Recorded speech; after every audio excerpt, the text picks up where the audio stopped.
A Turkish helicopter and submarine conducting a winch exercise in the Mediterranean. The helicopter needs to be able to land someone on or take someone off the vessel. These are essential skills for both crews to master so they're ready for any emergency. It's something that is really important because it's part of our safety. When we stay for a long period at sea and sometimes we are far from a shore, to be reached in a very rapid way from an helicopter could be a meaning between life and death.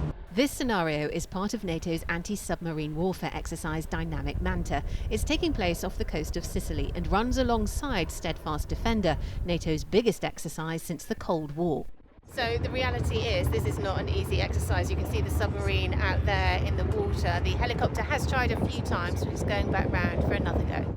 And eventually it succeeds. Ships, submarines, aircraft and thousands of personnel from allied nations taking part in Dynamic Manta over a 2-week period. Its aim to make sure NATO allies can work alongside each other on anti-submarine warfare operations.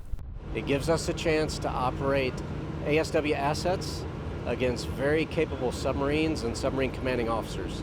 It gives us a chance to practice, train and exercise the way we would operate should there be a crisis or conflict. There are 6 submarines involved in this exercise, taking it in turns to hunt and be hunted. This Italian vessel comes to periscope depth to communicate with the offshore patrol vessel Francesco Morosini, which we are on. And then in the distance we spot a German maritime patrol aircraft. It's dropping sonobuoys into the water. The devices relay information back to the aircraft to determine the location of enemy vessels. The reason nations purchase and operate submarines is they're very lethal and they're also very hard to find and detect. So I think we'll always see nations using submarines. Because of that, they're important to NATO. NATO is 31 nations, 13 of which operate submarines. And I rely on those nations to allow me to use those submarines to meet the NATO maritime mission. Watch the water carefully. A submarine is about to break the surface at speed from 80 meters down. It's an emergency surface used only in extreme circumstances like a fire or if the hull is damaged.